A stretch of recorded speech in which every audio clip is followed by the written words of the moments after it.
In this video I'm going to show you everything you need to know to create your very own Discord bot. Are you ready? First you need to go to discord.com/developers and create a new application.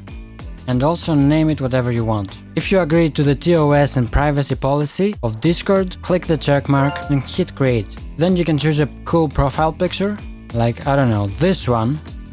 You can add a description and you can save the changes.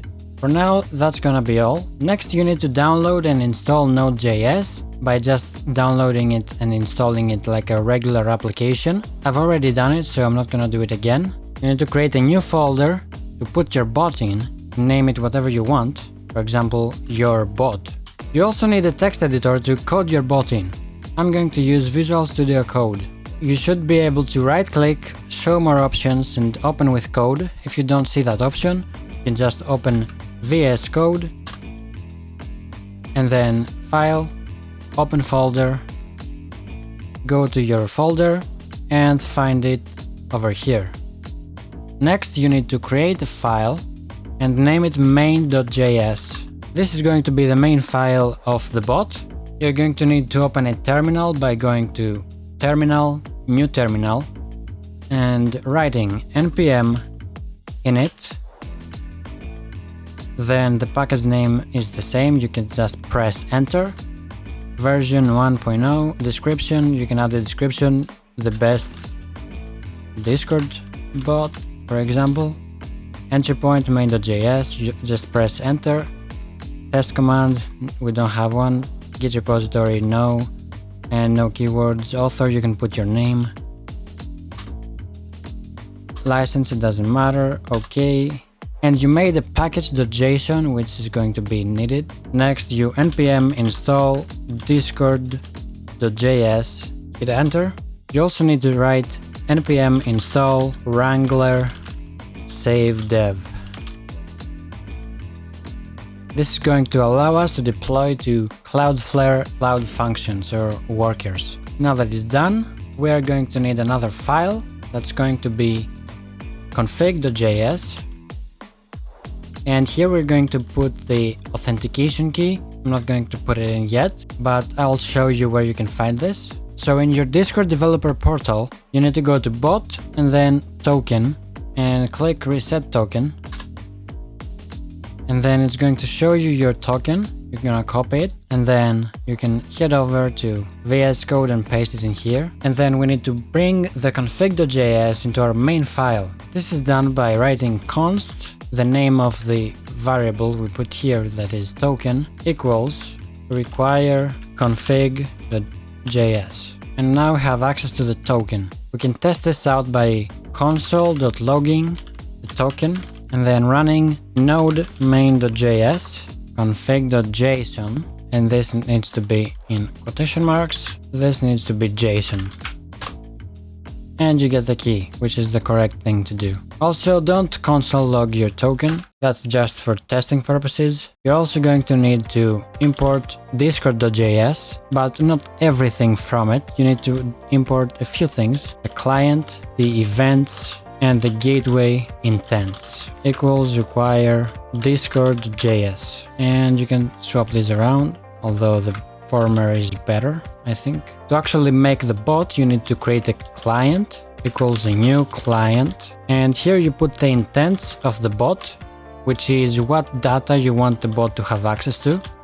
To run code when the bot starts up, you need to do client.once and then events.client ready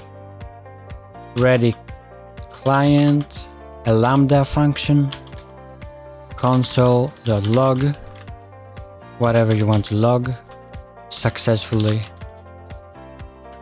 connected.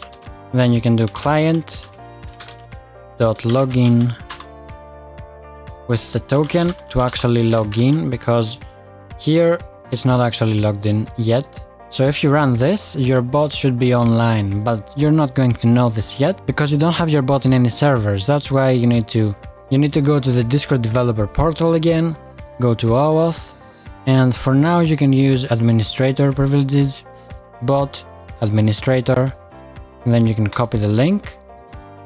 You need to go to discord.com/app You need to make your own server. If you have your own server, you can skip this, me and my friends, and you can paste the link and click it. It's going to show up like this. You can add the bot to the server, give it all the permissions. It might ask you if you're a human or not. You probably are. And the bot is actually in here now. So if you run node main.js, you're gonna get an error.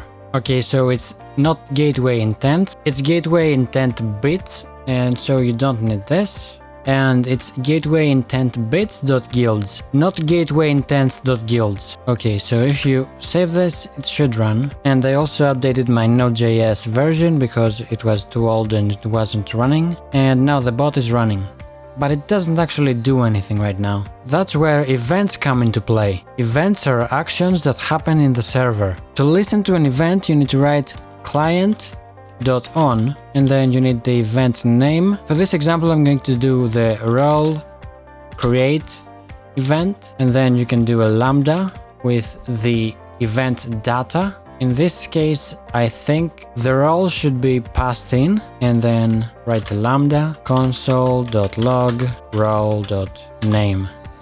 This should print out the name of the role that is created. But of course, I think this is always going to print new role, because the role is created first and then the name is changed. Close the bot and run it again. And we try this out. If we create a new role